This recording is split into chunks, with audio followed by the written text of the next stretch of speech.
پڑھتا ہے اس کو 10 مرتبہ قرآن پڑھنے کا ثواب دیا جاتا ہے۔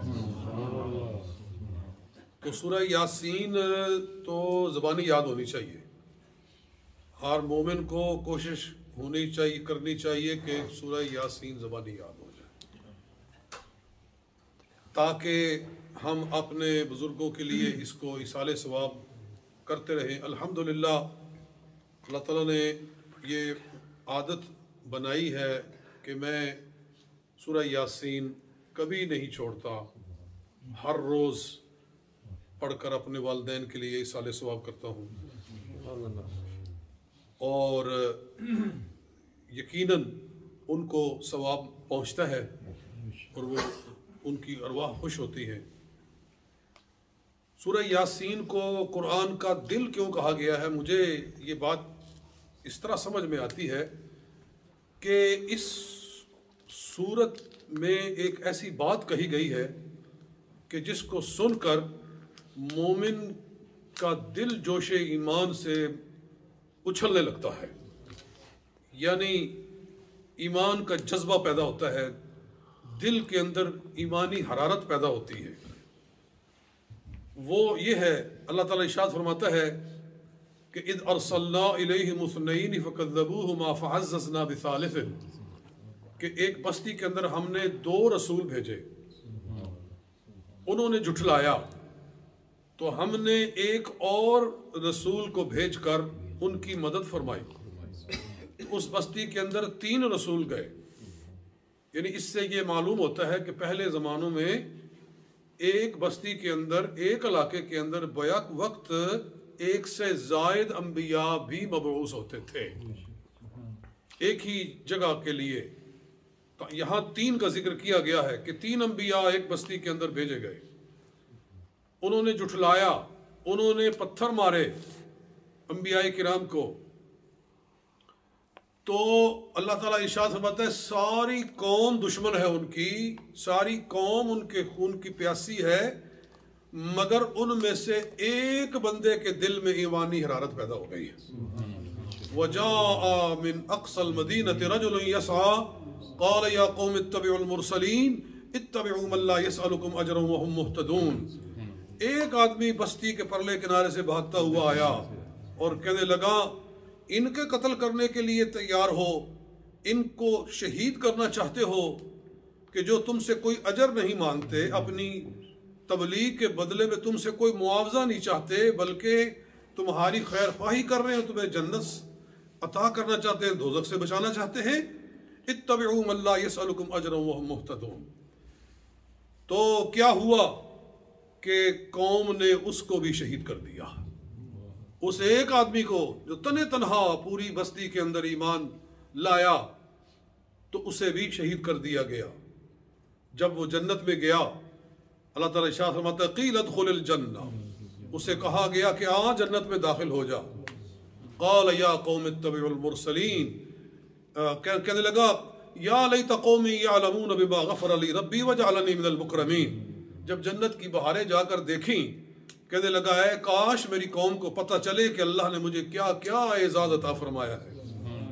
جی یا لیت قومی یعلمون، اے کاش میری قوم کو پتہ چلے بما غفر لی ربی، کہ اللہ نے مجھے کیا بخشش عطا فرمائی ہے، وجعلنی من المکرمین، اور مجھے کیا کیا عزتوں سے نوازا ہے۔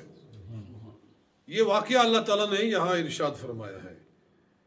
تو اس کا بالکل اس سے ملتا واقعہ ایک حضور علیہ السلام کے زمانے میں ہوا، اور آپ نے پھر اس واقعہ کو کوٹ کر کے فرمایا کہ بالکل وہ واقعہ اس کے اوپر پورا اترتا ہے۔ وہ یہ ہے کہ عروہ بن مسعود ثقفی رضی اللہ تعالیٰ عنہ، وہ حدیبیہ میں حضور علیہ السلام کے مقابلے میں آئے تھے ایک طرح سے، لیکن بعد میں اللہ تعالیٰ نے ان کو دولت ایمان عطا فرمائی۔ اپنی قوم کے سردار تھے، اتنے بڑے سردار تھے، پورے طائف کے سردار تھے، اور جو قرآن پاک میں آتا ہے نا، بلکہ آج کی منزل میں وہ الفاظ گزرے ہیں کہ لولا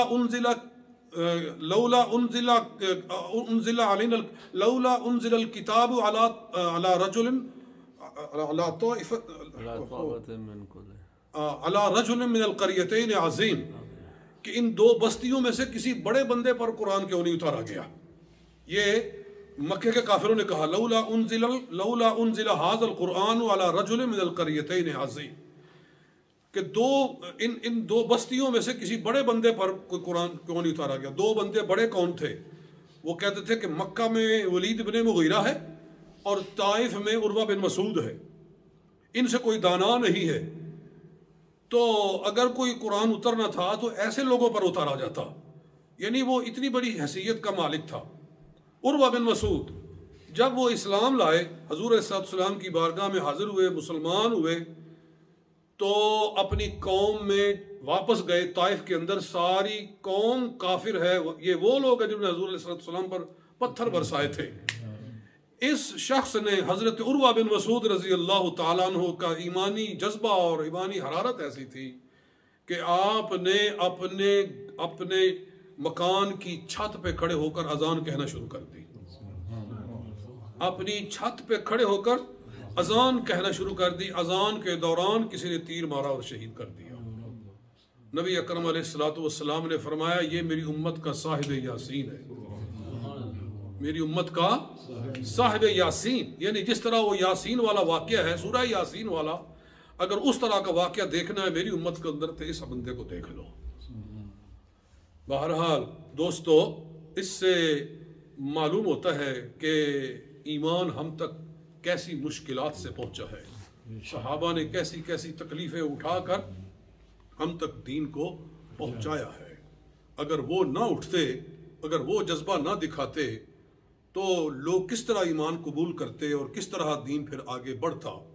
لہٰذا ہمیں اپنی ہر دعا میں ان کو یاد رکھنا چاہیے، اور یہ ان کا سبق ہے کہ دین کے لیے کھڑا ہونا پڑتا ہے، دین کے لیے جان بھی دینا پڑتی ہے، دین کے لیے مارے بھی کھانا پڑتی ہے، تب دین غالب آتا ہے. جی آج ہم چاہتے ہیں کہ صرف دعاؤں سے دین غالب آ جائے.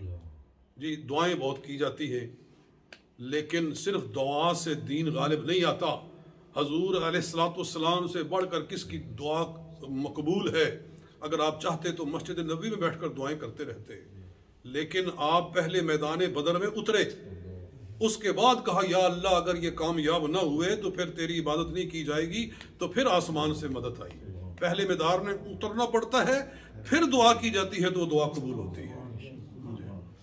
اللہم صلی علی سیدنا و مولانا محمد وعلی